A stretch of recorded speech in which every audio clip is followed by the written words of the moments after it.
Vamos a conversar esta mañana respecto de los desafíos que ha generado la pandemia para padres, madres, también tutores de niños y niñas en el país y pensando, entre otras cosas, con el inicio de las vacaciones. Aquí hay un elemento adicional, porque en el fondo los niños y niñas confinados, la necesidad de tener actividades al aire libre, como esto también va generando un escenario nuevo y distinto. Estamos en contacto con Valesca Ananías, quien es directora clínica del Centro Neurocognitivo Infanto Juvenil Psicoeduca. Valesca, ¿cómo estás? Muy buenos días. Buenos días, Leonardo. Gracias por la invitación. Bueno, ¿cómo enfrentar esta situación? Muchos padres y madres ya hemos visto un poco el efecto que ocurre con la pandemia y el confinamiento, el efecto de las cuarentenas, ese estrés que se traspasa a los niños y niñas, pero ahora con las vacaciones es un nivel distinto. ¿Cómo lo podemos enfrentar y a qué uno se puede enfrentar también? A ver, yo creo que esto del confinamiento y de las permanentes cuarentenas, ¿no es cierto?, que hemos vivido durante este más de año y medio, sin duda ha generado como una revolución dentro de casa entre los niños y las familias, porque obviamente la dinámica fue cambiando y a pesar de que ya llevamos un buen tiempo en casa, igual tenemos estas como cuarentenas que son salir de fase 1, pasar a fase 2, etcétera, que va generando también cierta incertidumbre y cierta inestabilidad, ¿vale?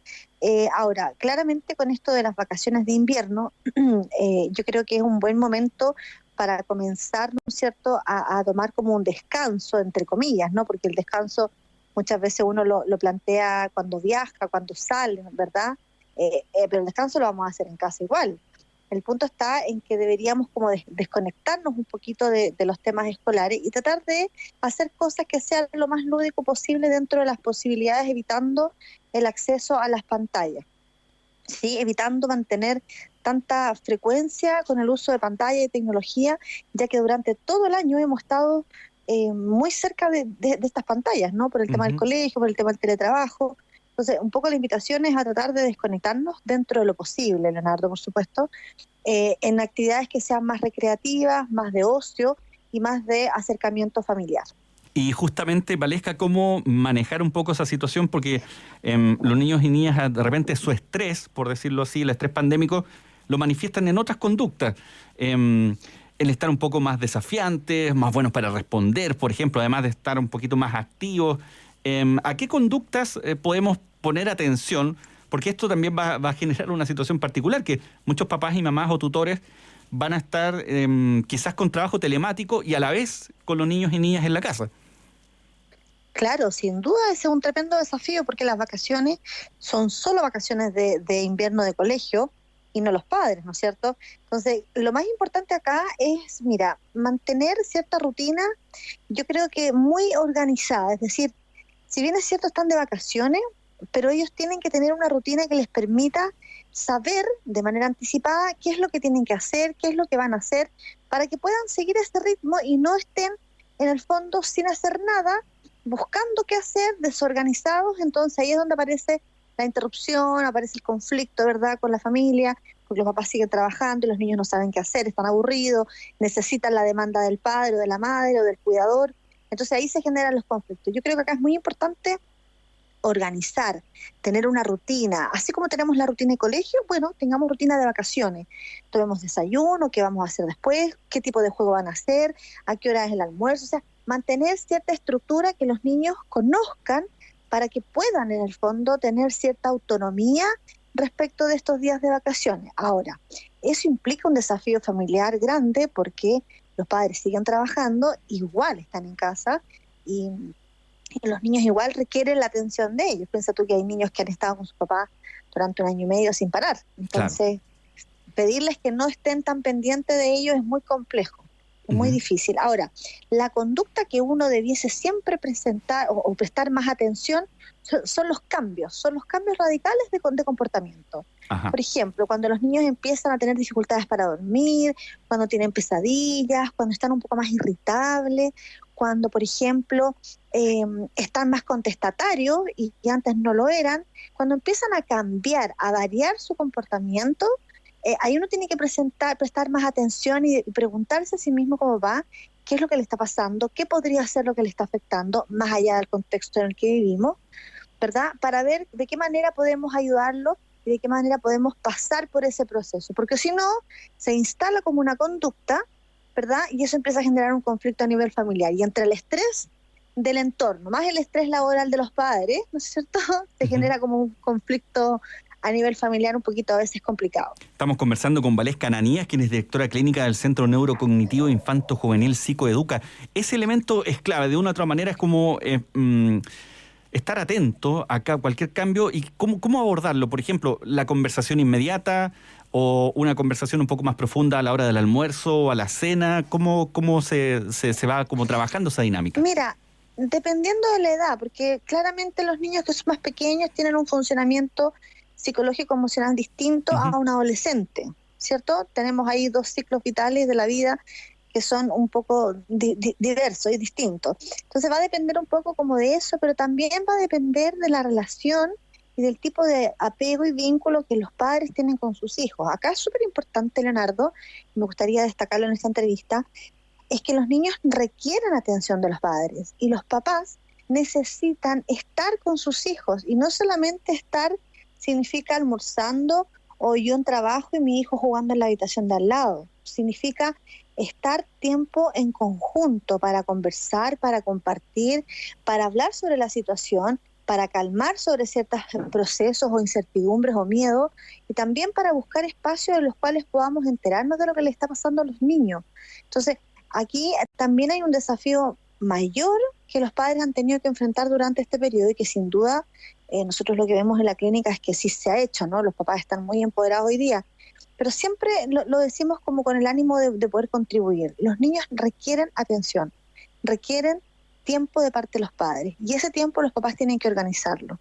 Tiene que haber un momento en el día en el cual ellos puedan conversar, porque si algo está pasando o el niño le está afectando alguna situación en particular, ¿de qué manera te lo puede decir? En el espacio que tú generas de conversación. Eso es muy importante, Valesca, porque también hay un fenómeno, tú me podrás corregir desde un punto de vista específico con las neurociencias, porque pienso en el apego y en el caso de la convivencia de niños y niñas con sus papás, los cuidadores, en fin, producto de la pandemia, pasan muchas más horas juntos de lo que pasarían con un régimen escolar normal, digamos, o de trabajo normal. Exacto. Entonces, que esa condición sea también una oportunidad de acercamiento sin que esto produzca quizás, y aquí es donde creo que quizás me podría equivocar, que se produzca como un hiperapego, que podría ser como quizás pasarse hacia el otro lado, como una dependencia. Claro, lo que pasa es que ahí hay que tener mucho cuidado porque en general con los niños más pequeños es muy fácil que eso suceda. Es muy fácil que el niño sienta este sobreapego, ¿no es cierto? Porque está todo el día con el papá, está todo el día con la mamá, con los familiares, etcétera. Por lo tanto, romper ese vínculo, ¿no es cierto?, de esa distancia física, incluso que no es tan emocional, es casi física, va a generar un problema más adelante. Por eso ahí los papás tienen que tener también esto claro. Una cosa es que nosotros estemos muy cerca, muy vinculados, con mucha atención, pero también necesitamos trabajar la autonomía de los niños. Y la autonomía de los niños tiene que ver con que ellos puedan desarrollar una serie de actividades de resolución de conflictos también al interior de la casa, ¿verdad? Pero no en el mismo espacio quizá y no con la misma dependencia que a veces se está haciendo. La autonomía cognitiva es un proceso que se enseña, que se entrena, que se desarrolla. Y hoy día, en época de pandemia, sin duda los papás deberían trabajar la autonomía para que los niños también tengan esa posibilidad de poder tener sus propias actividades, ¿verdad?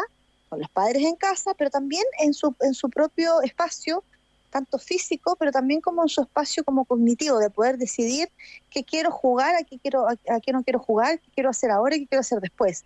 Y no depender emocionalmente en un 100% de los padres, porque si eso después se rompe, bueno, podríamos tener, ¿no es cierto?, dificultades para poder separarnos de los padres, sobre todo los más pequeños, Leonardo, que son los más chiquititos que generan esta dependencia emocional. Y que es súper legítima, además. Claro, es súper legítimo que pase, en el fondo. Sí, claro. Sí, en general, de una otra manera, en Chile hemos crecido siendo regalones, digamos. Es súper positivo, en el fondo, el cariño, el vínculo, el apego, pero también tenemos que trabajar hacia un apego seguro, hacia un apego en el fondo en el cual yo también puedo resolver, yo también me siento autónomo, yo también tengo mis propias competencias, yo sé que mis padres están ahí conmigo, apoyándome, pero yo también soy un ser independiente que puede tomar decisiones. Eso te quería consultar. Eso es muy importante. Valesca, tú en tu calidad de experta, digamos, en neurociencias cognitivas, hay dos factores. Uno, de cómo generar el apego, la autonomía que señalabas tú, que me parece clave, y cómo convive esto con la tolerancia a la frustración, que es otro fenómeno tan propio de los primeros años y que a veces genera también en la adolescencia, incluso en la adultez también, marcas que las seguimos arrastrando. Claro, es que la tolerancia a la frustración es un proceso normal. Muchas veces los papás dicen, es que mi hijo se frustra rápidamente, mi hijo no es capaz de tolerar esta frustración. Y la frustración en general es un proceso súper positivo y necesario de que los niños vivan, porque si imagínate un niño que está en pleno crecimiento, desarrollo emocional, psicológico, ¿no? Quiere una cosa, quiere un juguete, no le resulta esto, y todo le resulta, y nunca se ve enfrentado a un no o a un error o a una frustración. ¿Cómo ese niño va a tener recursos y va a aprender estrategias para poder resolver ese conflicto? Entonces, muchas veces la frustración es parte del desarrollo del ciclo vital de un niño que está en pleno desarrollo y formación. Eso es parte de él y es necesario que ocurra. Ahora, ¿qué es lo más importante acá? Que ese proceso de frustración, los padres, los cuidadores o quienes estén a cargo sean capaces de mediar y entregar estrategias necesarias para que ese proceso de frustración sea positivo y en el fondo tú puedas resolver el problema. O si no, después tienes adolescentes y adultos que se frustran rápidamente, que no son capaces de tolerar el no, que no son capaces de tolerar una frustración y que eso radica finalmente en un problema después de conducta a nivel social. Entonces, la frustración que surge en los primeros años de vida es muy importante que esté, no podemos hacer o evitar que aparezca, porque es una oportunidad que nosotros tenemos para poder enseñar, ¿no es cierto?, esa resolución de conflicto y ese enfrentamiento del problema a nivel, yo diría, más conductual. Entonces, es muy importante que los padres ayuden a resolver la frustración en los niños. Sin duda, importantísimo. Vamos a ver cómo nos va entonces en este proceso, este nuevo desafío. Lo digo como papá debutante, así que hay un interés particular. Valesca, muchísimas Leonardo, gracias. Ahora, lo que sí es importante, discúlpame que te interrumpa, lo que sí es importante es que la frustración debemos trabajarla, debemos entregar herramientas para que el niño aprenda a manejar la frustración. Porque si nosotros como adultos no lo trabajamos y dejamos que esa frustración permanezca en el tiempo, vamos a tener niños permanentemente frustrados. Claro, o sea, final... Una cosa es súper legítimo que aparezca, que esté presente, pero otra cosa es que tenemos que hacernos cargo y trabajarla, ¿sí? Claro, no dejar la pataleta como... como... puedan resolver desde lo emotivo, desde lo emocional, desde el conflicto, pero ayudarlos a que resuelvan y que el error, ¿verdad?, es parte también del aprendizaje. Totalmente. Muchísimas gracias, Valesca, por esta conversación. No, ojalá en algún minuto podamos conversar otra vez porque de verdad es un tema apasionante. No, encantada de estar contigo, así que nos vemos en cualquier momento. Un abrazo. Muchas gracias. Ahí está Valesca Ananías, directora clínica del Centro Neurocognitivo Infanto Juvenil Psicoeduca, en conversación esta mañana con ADN.